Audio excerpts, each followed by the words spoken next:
Welcome to Descent into Madness, plays the Lightless beacon. The wind howls, the sea churns, and the lighthouse stands dark, blind eye, staring into the abyss. Something stirs beneath the waves, ancient and hungry. The island calls you in, sanity slips, reality bends, and in the deep, they wait.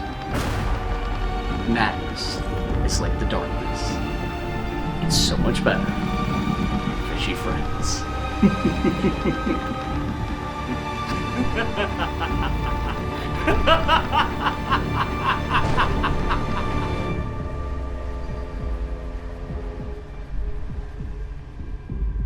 Welcome to Descent into Madness plays the Lightless beacon.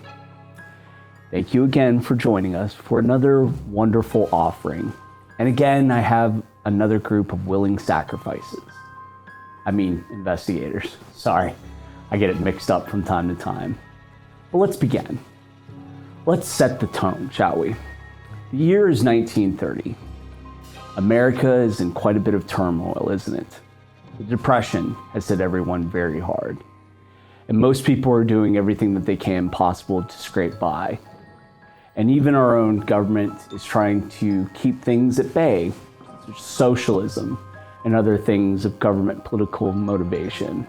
But right now, we need to focus on a ship, the SSX, that's running up the eastern seaboard right now on its maiden voyage. Captain O'Malley is standing at the helm as he's guiding the ship along its waters, knowing full well that they're being chased down by a horrible hurricane-like storm. As they're starting to move their way up to Rockport, which is their destination, Captain O'Malley sees what looks to be the light from Beacon Island. And then all of a sudden, the light goes out. Captain O'Malley begins to freeze and go white as a ghost. He calls one of his ship hands up. First hand Patrick stands right next to him and goes, "Captain, what's wrong?" The light beacon, it's gone out. We need to be able to make it to Rockport, but we're not going to be able to see the rocks or even the coastal line. Get all the ship hands, get as many lanterns as you possibly can, and get them to watch the sides. I worry we might scuttle the ship. They do the best they can. Amongst the bit of chaos that this has brought them, they send all the ship hands out to look for rocks or any sort of formation that they might run into. But even with as much lanterns as they have, it's within 2 hours that all of a sudden there's a very large crunch as the ship comes to a complete stop. They start to ring the alarm bells, and even more chaos ensues as passengers are running out onto ship decks, screaming at the top of their lungs. See, the fresh thoughts of the Titanic and other ship failures are still on people's minds. And the thought that they might also be victim to it too scares them even more.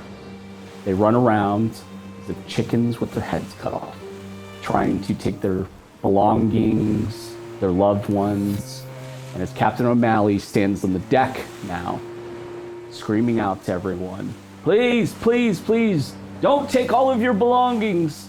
Just make sure you focus on your loved ones. Women and children first, and then we'll get the men on there."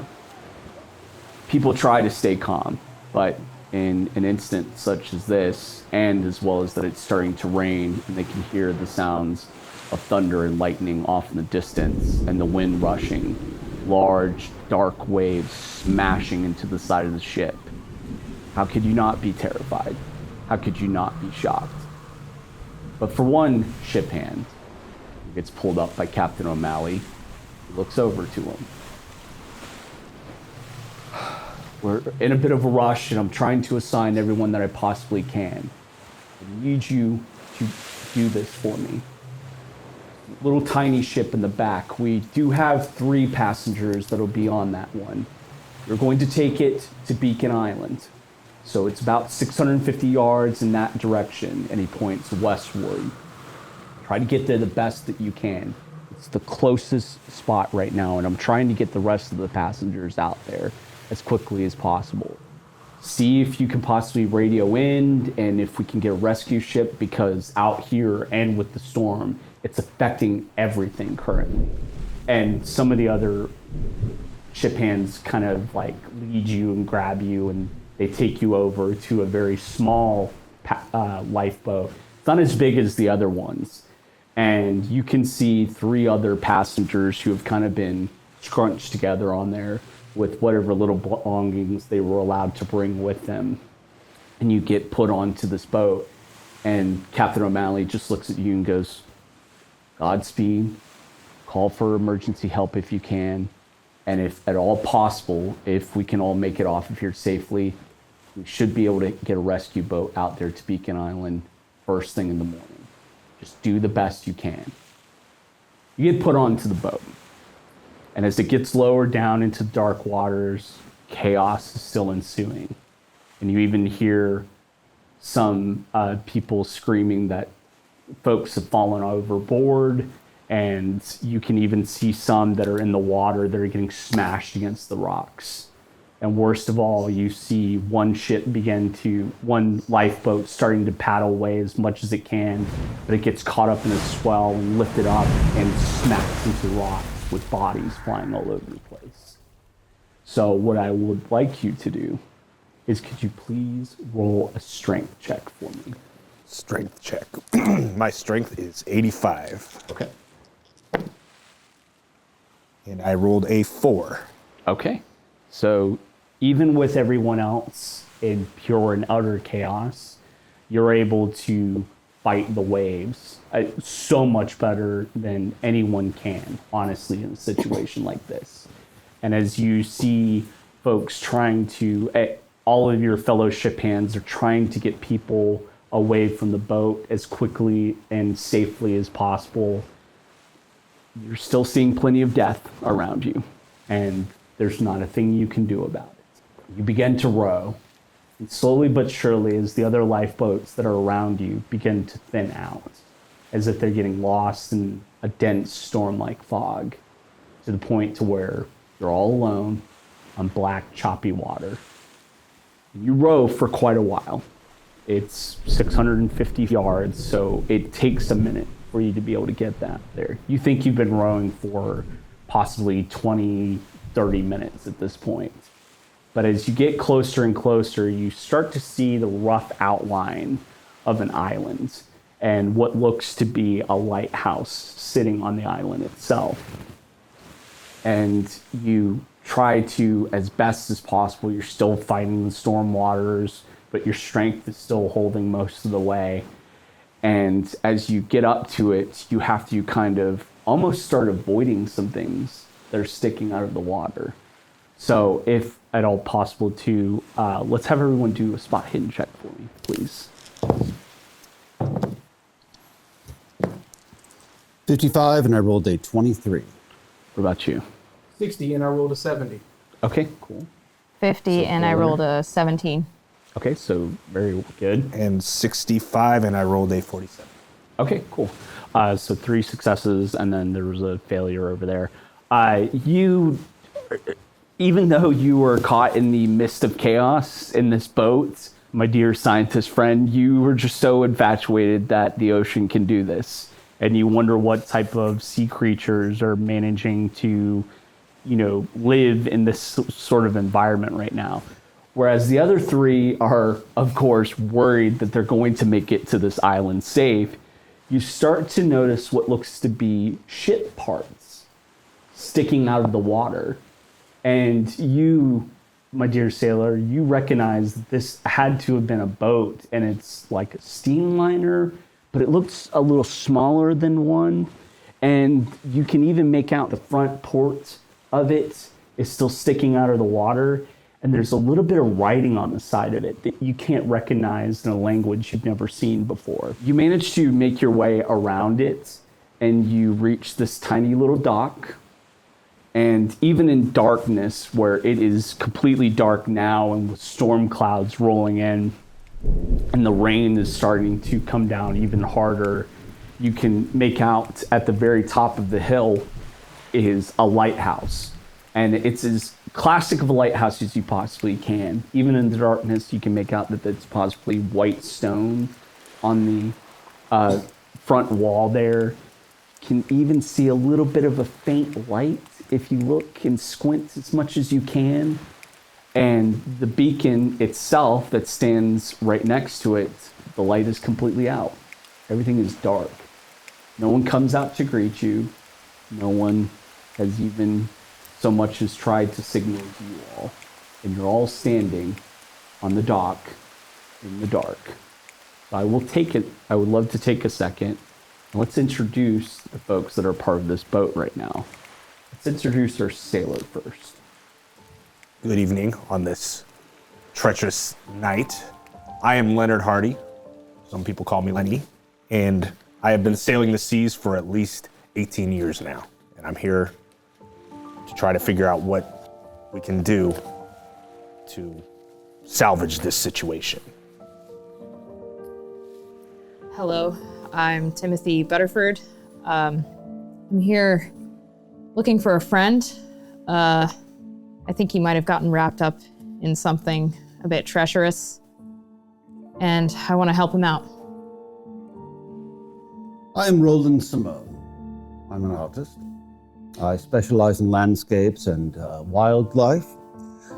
I'm here searching for inspiration. I love the classics, but they just don't quite do it for me. So I'm here to see nature and see what inspires. I'm Dr. Hoffman. I'm finishing a research paper here on Rockport. Hopefully trying to find a new species of something in the sea. Name it after myself. You're all standing on this dock as the storm comes down, and even though you try to greet each other and state who you are, just because you're sharing in this chaotic moment you've all been stuck in. You see the lighthouse up ahead of you, and the storm is getting worse. So what would you all like to do now that you're standing there on the dock safely? Well, I think it's a good idea to go check out the lighthouse. Typically there is a lighthouse keeper, and if something's happened to him, I'd like to figure out what that was and why the light went out. I agree. I agree with that. Standing on this dock is not safe, so let's just go together. Yes, and it's very wet. If you would also, as well, the pieces of paper that are laying face down in front of you, go ahead and flip those over. Each of them will have a map of some sort. The ones of the internal lighthouse itself, I'll explain once you guys get up to there. You are all standing on what is to be the southmost dock, which is roughly about right here. As you look up to the little walkway that heads up to the lighthouse itself, it's the only walkway that looks to be man-built, heading to the front entrance, or what you believe is to be the front entrance. And right around it is a good thicket-like grove forest area that surrounds it in a half circle from what you can tell. Other than that, no one has come out to greet you, and you hear no noises from the lighthouse. So are you all heading up to the door itself of the lighthouse? You start to make your way and slog up the pathway. It's mud, it's rain, and anything else that you can think of when a storm hits an island such as this. And as you slog and make your way up, maybe you slip a little bit on the mud. Can all of you give me spot hidden rolls, please? Once again.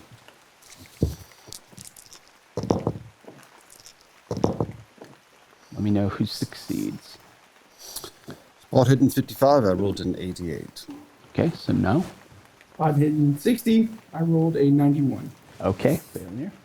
Rolled a 71 out of 50. Okay, so failure as well. What about you? I have a 65, but rolled a 40, so success. You succeeded. The rest of you are trying to make your way up to the doorway itself. And as you make your way up to the doorway, you guys are oblivious to anything that would be on the pathway. But as you reach up to the doorway, Lenny, you notice that even with the rain, it hasn't quite washed away any signs of footprints, from what you can tell. And the other thing that even with any of you who have failed, you notice that the front door of the lighthouse is slightly ajar. And you can still see a faint light from within. But Lenny, you're so focused on the feet prints outside. You look and you see 2 sets of boot prints leading away. And one in particular looks like it's headed back towards the thicket grove. But that's not the only pair of feet that you see, because you see boot prints, but then you also see little tiny webbed feet. Looks like ducks, but there are no ducks on Beacon Island, or nothing that would have amphibious feet. And you even see a much larger amphibious foot right next to it that's following the boot prints that you see heading off into the thicket grove. And you guys are all standing there at the front door. As you walk up to it, you expect maybe you would hear somebody shuffling inside, but nothing, just pure silence. And the hallway that you can even kind of make out through the door that is slightly ajar is dark. What do you think? I'm very intrigued by these footprints. I as well. I do think that the boot prints have to be whoever was operating the lighthouse. However, I do, with the way this storm is, I think it might be a good idea to go in and assess what has happened inside the lighthouse before we go and check up on these boot prints. I don't know, do you guys think any differently? No, I agree. We should get shelter. agree. And something might have happened to this person. We don't want to follow them until we know what's going on. Now, it is Exactly. dark in there, so we definitely need to light it up. So, would you like to step inside into the lighthouse? Yes, I'll take the first, as the captain of the rescue ship, I will take my first step inside. You step inside, and as you step inside into a hallway of pure darkness, at least towards the back half, whatever moonlight that's coming into the room that's not being clouded out by the storm is at least lighting some of the things towards the front. But then you see off to your left, as you're standing in the doorway, you see a very faint candlelight in a door there. And then there's another door a little bit farther away on your left. And then on the right, there are 2 other possible doorways to rooms there. And as far as where the faint light is, that door is slightly ajar as well too. But the other thing that you notice is to your very left, as you enter in, you see what looks to be coat hooks where they would hang their oilskins or rain slickers, as well as their mud boots at the bottom. You see 2 of the 3 rain slickers, but the third one is completely absent. So in your head, you start to think, well, if there was somebody who'd run outside, they probably were the one that grabbed this.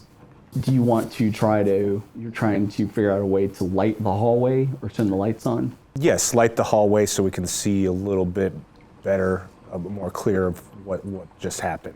So can you give me a luck roll, please? Yeah, and just to be clear, all the amphibious footprints are leading away from the lighthouse, correct? Okay. Towards the thicket. Had to double check on that. Yeah. You said a luck roll? Yes, a luck roll. You have an 84. And we're 60. Yes, Yep. so no luck. Yeah, you try to fumble around and you just cannot find if there was a lantern or a light switch. You're not even sure if they even have electricity out at this lighthouse. There's just no light source that you can use currently right now. As you step maybe even a little bit further, you see on one of the walls what appears to be the internal lighthouse map. You are standing up right here in the front doorway. The light source that you see is going to be over here. And that is the only light source that you can see on in the entire building itself. So what would you like to do? I would like to go investigate the light source. However, I would ask if someone, since there's 3 of you, someone come with me so that we're in teams of 2. I'll go. So I would say that probably even with you leading it, you've stepped in enough to where the others can at least step out of the rain, and you're all kind of huddled together at the very front of the lighthouse itself, or at least the shelter portion of it, not the main beacon tower. My sailor, Lenny, and my artist begin to walk into what appears to be a study of sorts. You see over to your far left as soon as you walk in, the study is somewhat wide and looks to be mostly a common area in a way too, where people would probably relax and maybe read some books. There's a little tiny bookshelf in there. There's a drawer desk that sits over to your immediate left, and you see some other little knickknacks here and there. And one of the biggest things that you notice as well too is my artist friend. You notice on the table that there appears to be drawings on there, and a lot of drawings. So someone, obviously to kill some time for how often that they work here at the lighthouse, they probably tried to draw themselves, and you're intrigued to even go and take a look at it at some point, depending completely on you. So what would you like to do while you're in this room? Well, I would like to find the light source. It's a small little tiny candle is lit over the drawer desk, and the pull top desk is actually pulled down currently right now. Okay. But it's the only light source you can see is just this very faint candle that is going at the time. You said the pull top desk is closed? It is closed currently, yes. I'm going to go look at the drawings. And I'm going to hold them up near the light source so I can get a better view.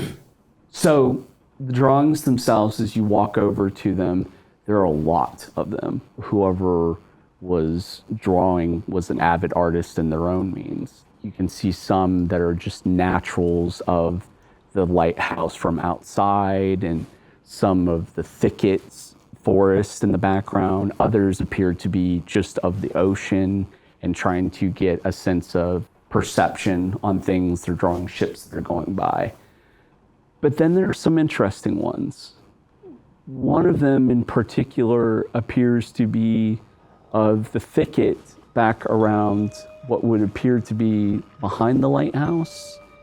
And as you look at it, you notice that they're drawing the wood line, but within the thicket, they start to draw what appears to be a shadowy like figure in it. And it's very faint and very subtle, as if it sits between the trees. And then you look at another drawing, and this time it's exactly where the other drawings are sitting, at the table, as if it was drawn right then and there. Looking at the window that's over to your left. And in the picture itself of the window, it looks as if it was storming, or possibly some sort of lightning effect that they were doing with the painting. The same shadowy figure is there again. This time with glowing yellow eyes and fish-like features. I've never seen anything like this before. It's ominous in its own right, and in a way it starts to make you feel uncomfortable with how real it looks. So can you please give me a sanity roll when you see this? 12, okay. And your sanity at the very top there? 60. Yeah, so with the 12, you definitely succeed. I wouldn't even have you lose any sanity for that. It's unnerving how good these drawings are of this shadowy figure. And it also looks to be that this isn't the only time they've caught it, because they have caught it other times as well too, in the same way of looking through a window. And as you start to look at the other drawings, you notice that they're more worried about detail and more like trying to use it as a tool to help recognize what they saw. So it's very rushed and hashed out onto the page itself. So Lenny, what are you currently doing right now? Well, you mentioned the pull desk. I'd like to try to open that desk. You reach for the pull desk, and as you do, it easily opens, completely unlocked. You see a bit of clutter on there, some personal belongings, maybe there's a fountain pen there, but then you also see what looks to be a stack of letters on there as well too. And as you look at the letters, it seems to be sent by what you recognize as possibly one of the lighthouse keepers to a lot of antique dealers. And he keeps bringing up this thing of a gold coin, or gold coins that he had found. And as you look more and more at these letters, it doesn't take much to briefly see that they're rejection letters for the most part. Basically stating that he had sent a coin to them, they had assessed it, they have no idea of its origins, and they cannot identify a value for it whatsoever. And he has sent a lot of these until you find one letter in particular. It's from the Newberry Society. Dear Mr. Cassidy, thank you for your letter dated February 28th of this year. I do indeed recognize the coin you described, or at least I recognize the style of decoration. For we have a piece of similar origin here in our museum in Newburyport. As a result, I suspect your coin hails from nearby Innsmouth, and only the locals of that benighted town could tell you its true worth, to them at least. However, if you value your immortal soul, I strongly caution you against contacting any denizens of that place. No good ever comes from dealings with Innsmouth. Instead, the Newberry Society would be glad to purchase any coins you may have from you at market value once their authenticity has been confirmed. If you would care to make arrangements to visit me here in the Society's museum at your earliest convenience, then I can arrange to have our appraiser examine the coins, whereupon we can agree a fair price for the sale. Again, Mr. Cassidy, I urge you most strongly not to approach anyone in Innsmouth about your find. It really is the best for all who is concerned. Yours sincerely, Miss Anna Tilton. Do you read this letter to yourself? I do at first, but then I'd like to bring the antiques dealer to take a look at it as well. Okay. You take a look at the letter and you recognize Miss Anna Tilton.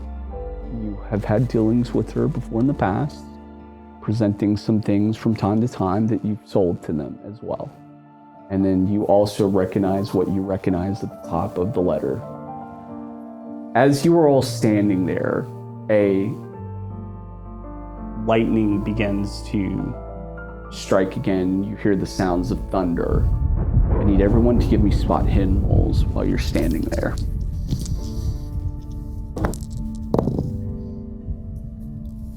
You succeeded. 55 and I rolled a 40. Okay, success. 16, I rolled a 63. Okay, so failure. 50, and I rolled a 54. Okay, so failure as well. 72 and I'm a 65. So Okay, so only one success. The rest of you are so kind of encapsulated by why there's no one here and why no one has come to talk to you at all. But you, while you stand there and you're looking at the drawing itself and the lightning strikes and you see it fill some of the windows, your eye catches onto something as if somebody's watching you. And you look over to the window and you make out to be what looks to be a shadowy figure.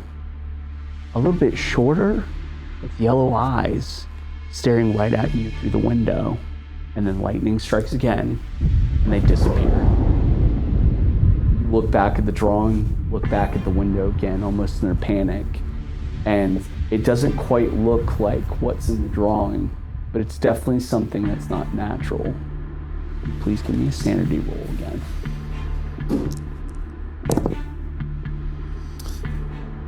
18. So you will lose 1 point of sanity for this. It does unnerve you a little bit. But you definitely have this feeling now that you're being watched. but you don't know by who or what or where it could be from. The rest of you are still standing in what appears to be the study, and even though you hear storm noises outside of thunder and lightning, it still feels ominous standing in this space. It's so quiet, more quiet than it ever should be. Unnerving in a way. What would you all like to do? I'd like to find a piece of paper, and I want to draw the same thing and try to draw that creature I saw. But it's slightly different than the picture, so I want to draw that. Smaller size, yes. Smaller. And then I want to show it to my marine biologist friend. Okay, so we'll say you do a rough sketch, and we'll say that'll take a little bit for you all. So we'll come back to you here in a minute. What would you all like to do? While he's drawing, I would like to take the marine biologist to take a look at the footprints outside real quick, because they are amphibious, which means he might know what they look like. So you will start to draw what you're drawing. Our dear friend here, Dr. Hoffman, is going to go with Lenny for a minute, and then you can come back to see whatever drawing is there. I'll be right back. And then last but not least, Timothy, what would you like to do? I'd like to do a once-over of the room and see if there's anything else that I recognize of Cassidy's that might indicate where he could have gone off to. You look around the room, and with it being a common area, there's not much in there, and you can't even make out footprints or anything. You possibly see an overturned chair from the table where you see the artist currently at and trying to roughly draw a sketch. Other than that, you can't make out anything at all.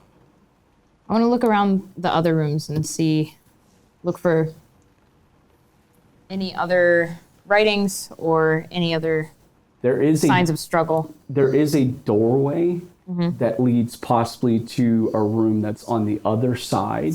And then you also have the long yet thin hallway that cuts everything into the middle perfectly. And then on the other side, there are some doorways there too. One that's exactly on the other opposite perpendicular to where you are at currently. And then there's another one kind of diagonally if you wanted to go that way as well too. I'll go to the room perpendicular, across the hallway. Okay. So you manage to make your way over to that room. And as you step into the room itself, it's dark as well too. You can see some moonlight that's shining through the windows as best possible. But what you can believe as you step into it is you see 3 beds. And it looks to be where they probably slept most of the time, whatever lighthouse keepers that were here. And you kind of see some names here and there. You can't recognize everybody, but you definitely recognize Cassidy's name on one of the footlockers.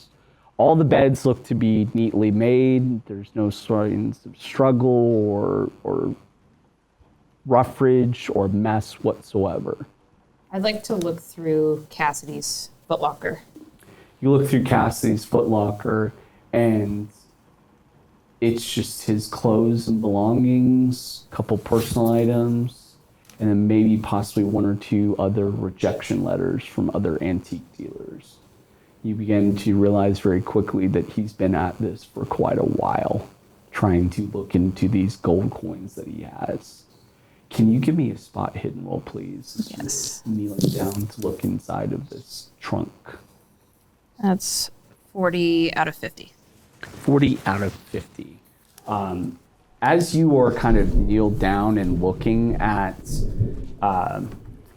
the trunk, and you kind of even take a look around at the other beds, something feels off about one of them, as if maybe it's pushed a little too far forward and it doesn't quite match the other ones, as if there's maybe something lodged between it.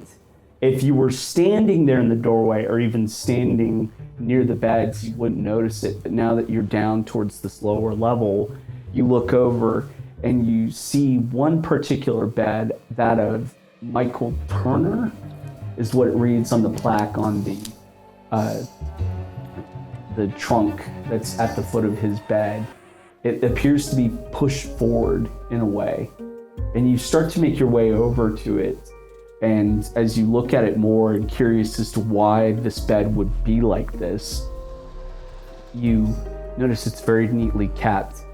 And you start to pull the bed a little farther forward, and you notice what looks to be a leather journal that's kind of hidden away in a piece of the wall, which would be very hard to spot if you weren't truly looking for it. And you take out the journal. And do you want to read it? I do. You start to look at the journal, and it is who it says it is, of Michael Turner. And Michael begins to explain that he's come to Beacon Island to work basically the midday shift for the main beacon at the top of the tower itself. But then as it goes more and more, some of the language that he uses is very coded in a way, as if you recognize it. Like, he uses specific words to detail things that are going on. And as you go further and further in the pages, you start to realize that the person who is writing this, his name is not Michael Turner. And you pull upon one page that looks as if it was stuck together on purpose. And as you remove it, you see a couple of entries that start to rise your curiosity about them.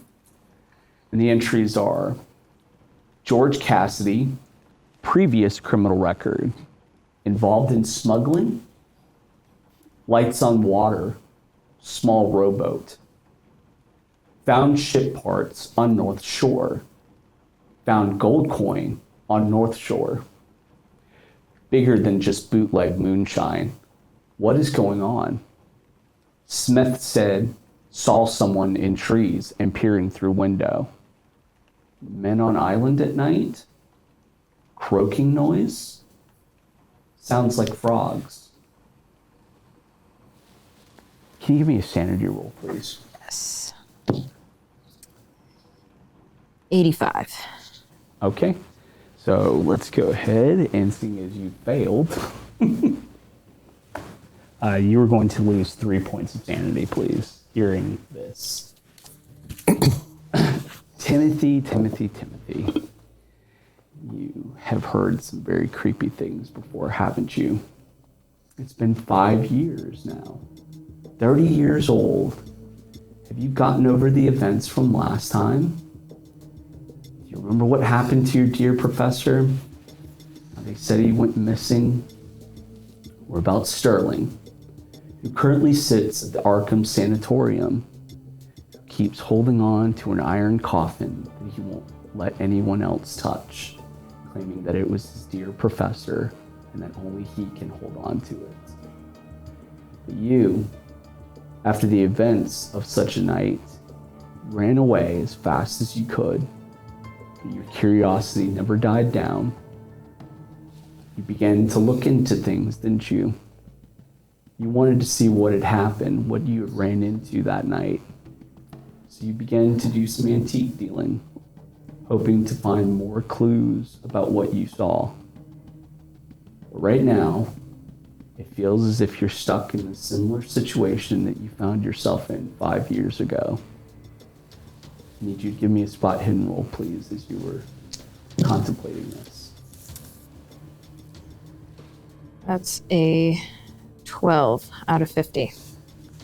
Lightning strikes in one of the windows, and as it does, you now see two shadowy figures slowly peering over the window at you with big yellow eyes, and you can almost make out what looks to be sharp teeth. And the lightning strikes again, the flash in the window, and they disappear. Oh God, I found myself in a similar situation again. It's this 5 years ago all over again. Please give me a sanity roll. 25 out of 57. Okay.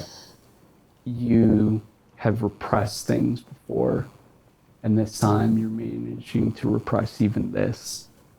It still bothers you, though. What have you gotten yourself into this time, Mr. Butterford? I guess we'll find out. As we go back to Lenny and our dear scientist, Dr. Hoffman, we're now standing outside of the main doorway. You're looking again. The rain has gotten a little bit heavier, so it's a little more difficult to see things. But as you step out and he points out to you what you possibly might have missed before of these web footprints, can you please give me your marine biology roll or science that should be there? I believe it should be. Sure. Yes. It's 40 and I rolled a 32. Okay. So as you look at these feet, they're definitely web feet, but it almost looks, in your own way, you've seen some creatures that if they do have web feet, they're normally duck or mallard for the most part, maybe frogs. This feels more attuned to frog, but it also has some talon-like qualities to it, especially towards the edge as it digs into the ground. And you're able to make this out in the mud, but it's difficult. It's raining so badly. But you can detail that the mud boot prints were the first to make their way, and these little amphibious feet, as well as this much larger amphibious foot, followed afterwards, just because they look a little bit fresher than the boot prints themselves. Are the boot prints turning into the web feet? Nope. They're remaining boot prints for as far as you can see. They just start. It starts at a slow pace, and then it feels like as if it starts to pick up, heading off into the thicket. I would like to explain it to our deckhand here and give him my observation of what it seems to be. It seems to be this, but some sort of mutation. Have you ever seen anything like this before? No, never. Strange. What would you like to do hearing this? With hearing that and with the rain getting very heavy and hard to see, I'd like to ask that we return back into the lighthouse and see how the painting is going. You make your way back into the lighthouse and you see the artist is slowly beginning to finish up whatever that you're drawing or sketching together, this rough draft of it. And as you take a look at the drawing itself, it appears to be the window that's over to where would be your left while you're standing at this wooden mahogany table. And it's this small figure that almost has a fish-like quality with what appears to be, and you notice that the artist particularly uses yellow eyes that appear not in the front focal like a human, but almost appear on the side as if it was amphibious in some way. But even as you take a look at this, you kind of get a little unnerved by it. Even with your years and years that you have had researching marine biology, it still upsets you in a way. You've never seen anything. But then you think to yourself, curiosity. Maybe this is something new you've never seen. Maybe possibly this could be something you could name after yourself. Just a thought. Can you give me a sanity roll, please? Sure. I rolled a 78. Sanity is at 60. Okay, so you're going to lose some sanity because this is a little bit unnerving, especially seeing something as scary as this. You're going to lose 3 points of sanity. Please let me know when you get to 5. It unnerves you, and you are curious about what you're seeing on the paper, and you notice that he does have a little bit of fear. The color from his skin drains a little bit, but then he almost starts to study it more and more, looking at the paper. Can you make anything of it? It is interesting. Do you think it matches the webbed prints in the front? Could it be the same creature? No. From my research, no. There's two different animals. I saw it and then the lightning flashed, it disappeared. That's exactly the same as the sketches. A ton of sketches. It's all the same thing. I wonder if there's tracks right outside the window that we can investigate. I don't know. He's not sure what it is. He thinks it's two creatures. But I saw it out there. The tracks might go around there. So you're looking to see if the tracks match up to the other tracks? Of course. Okay. I suggest we all go very carefully and slowly. See if we see anything. First, I'd like to see where the antiques dealer is and what he's uncovered. And Of course. we will go from there. In the meantime, I'd like to look at some of the coins that are in the study, see if I recognize anything. You don't see any coins, it's just drawings and then just some common items to it. Okay. What I will say for the agent, can you possibly give me a listen roll to try to identify where the antique dealer might have gone to? 73, and my listen is 20. You're not sure. They stepped away, but you aren't too sure. Did you close the door behind you in the bunk room? Yes. Okay. So yeah, you probably would have stepped out into the hallway, but as far as you can tell, it looks exactly as if you stepped in. All the other doors are closed. But I will say, stepping back in the hallway to go look for the antique dealer, go ahead and give me a spot hidden roll, please. 51, and spot hidden is 65.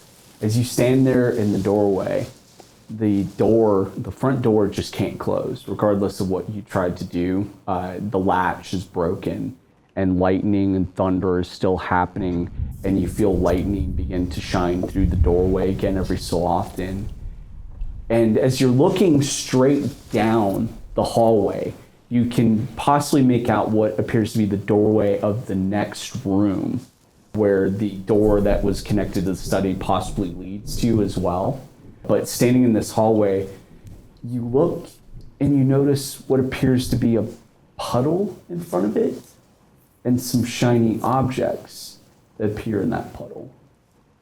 Well, I'm going to go take a look at what's in this puddle with the shiny objects. You begin to walk forward slowly but surely. And as you get up to the puddle, you see that it's a dark, viscous liquid. And as you get closer to it, maybe you start to hunch down to look at it a little bit more. You've smelt this smell before. It smells of dried blood. And as you look at what's these shiny objects that aren't covered in this liquid, this blood that's in front of this hallway, it looks human for the most part. It's definitely been there for a minute, so it's starting to have almost a dark hue to it. But the coins themselves definitely stick out. There's about 5 of them. They're all laid out and almost look as if they've fallen out of something. A pocket, some sort of jacket, whatever it could possibly be. And they're scattered right in front of the doorway. There's approximately 5. And you pick up one of the coins. It's small. It's not like a quarter or a nickel or anything that you've seen currency-wise. It's roughly about that size. And as you take a look at it, it definitely appears to be gold, but then the symbol on it represents what looks to be a very ominous creature that has almost fish-like qualities and extremely long arms that appear to fit into what looks to be a webbed hand with claws that stick out of it. And it almost appears to be encapsulating its hands around what you believe to be the earth. But then on the other side, there's nothing there. It's just the symbol on the very front of it. And you're standing there in front of this doorway that's currently closed right now, looking at this pile of blood. At this point, I'd like to take the coin to the antiques dealer, but I don't know where they are. So you notice that the blood, it almost looks like it's going back, there's a little bit of a trail that leads towards the back of the lighthouse itself, towards what you would think would be the stairwell that would lead up to the beacon light. But it's very faint, very subtle. The main pull of it is right there in front of this doorway. Mm-hmm. I'm going to pause with you for a second because I want to go back to your antiques dealer who has just looked at this journal. I'd like to tear out the page that I saw in this journal and tear it to pieces. I'd stash them around the room and pocket the journal. Where would you hide the pieces, more specifically? Are you just trying to just scatter them underneath something, throw them under a mattress, a blanket? Yeah, under a mattress. Okay, so I'll say that you easily do that. You rip this particular page to shreds as much as you can, to where it's barely legible, and you throw it underneath one of the mattresses. You start to hear what sounds like shuffling feet outside of the closed door that you're currently at right now, and they sound like they almost go down the hallway a little bit of ways, and then they seem to almost stop. Where you're sitting at in the bunk room is so large, you would assume that it probably takes up a good majority of this side of the house for this lighthouse. So there's not really a connecting door where the study had one that led to whatever room is right next to it. So what would you like to do? I take a second to compose myself and then open up the door and head towards the footsteps where I heard them go. As you open up the doorway, immediately to your right, you see the sailor is hunched over looking at a puddle of blood in front of a closed doorway that's right next to where the study would be.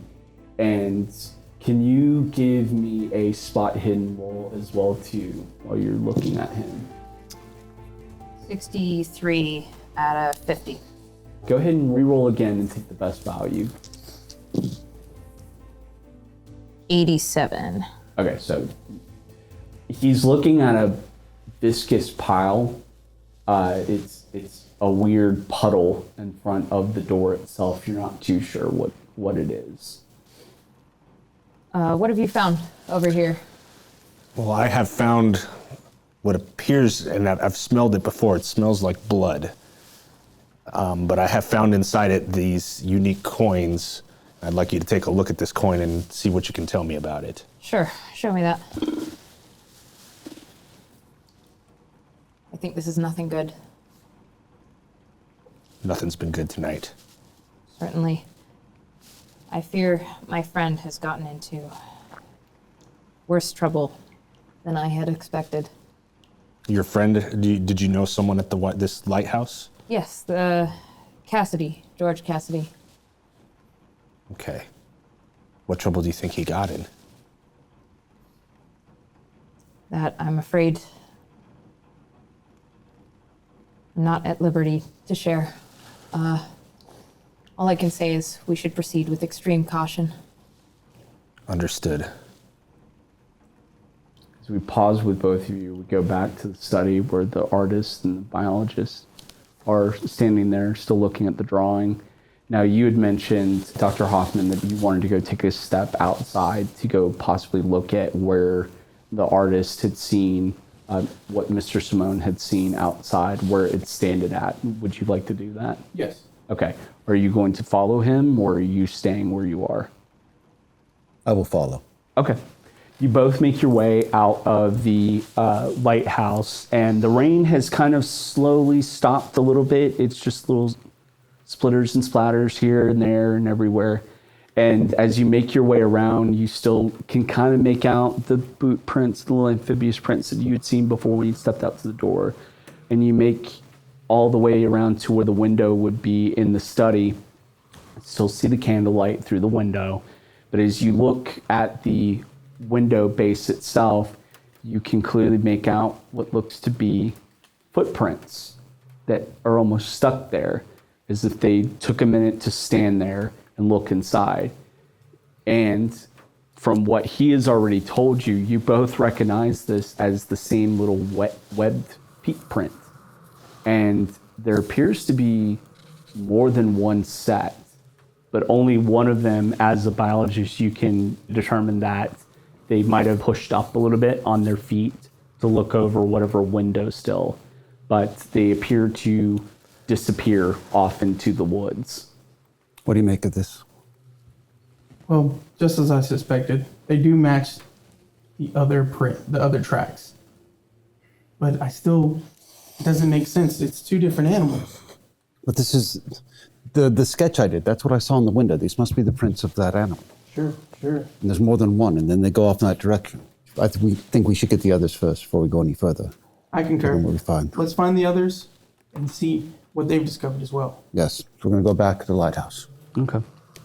You start to make your way back into the lighthouse, and as you do in the hallway, you might have caught a passive glance of it when you both stepped outside, but you head back in and you see Mr. Butterford as well as their dear sailor Lenny are kind of concurring with each other near this other door that's right next to the study and possibly around this little pool. And as you both step up, you recognize that this is some sort of weird viscous red liquid, and the copper smell from it begins to fill your nose. And as you smell it, you both recognize this is blood. And you start to see what looks to be a little bit of a pattern leading off into the back of the lighthouse itself. Are there tracks in this blood? Appears to be footprints, boot prints more specifically. And they lead away towards the back of the lighthouse that would head up into the tower. Mm-hmm. Can everyone give me spot hidden rolls as well too? A 10 and 0, is that a 10? Yes, a 10, so probably hard success for you. Yes. I rolled a 22 for 60. Okay. rolled 76 and I have a 65, so fail. Okay, fail. I rolled a 7, which is an extreme success. Extreme success. So definitely some successes and a failure. You're just kind of still enraptured by this coin in a way, and also the blood trail itself. But the rest of you all do see boot prints. But then as you start to make your way, you start walking towards it in a way, towards where the stairwell would be. You look and you see what appears to be a broken window that's at the base of the tower, and some of the rain is trickling in. But it looks to be the size, a small size, as if something has jumped through or leaped through. And you see the same little amphibious web prints there. But then you also make out a much larger web print that appears to almost have come out of nowhere and is following these boot prints up the stairwell into the lighthouse itself. I would like to let everybody know that I've seen these tracks multiple times already. All right. Okay. I'd like to suggest that we search the rest of this building to see if there's any kind of weapon. I will agree. I will be open with you guys. I have my revolver with me. Therefore, if we are going to search the back of the lighthouse, I can lead the way. So who's heading up the stairs first? Are you? I will head up the stairs first. Are you having your gun pulled, or what? Yeah, I'll have my gun in hand and at ready. You start to make your way up the stairwell. Who's following right behind him? Let's see. I'll follow right So behind. Artist is right behind our dear sailor. What about I'll go you? behind the artist. Okay, and then you're following behind as well too. So you all kind of make your way up the stairs as you're keeping your eyes and looking around, curious as to what has happened at this place and why you've not seen or heard anyone for quite a while. And as you make your way up the stairs, you still see the same prints and the same boot prints that are making every so often. There's little pieces of red flecks on every other little step. And you keep going until you reach what looks to be the motor room that would help power the light that's just above the chamber. And as you step into the motor room, you see that there's a ladder that leads to a latch that would take you up into where the light itself is. And you all start to kind of see that the prints lead towards this ladder. you begin to feel something fall on your face. It's little splotches, Lenny.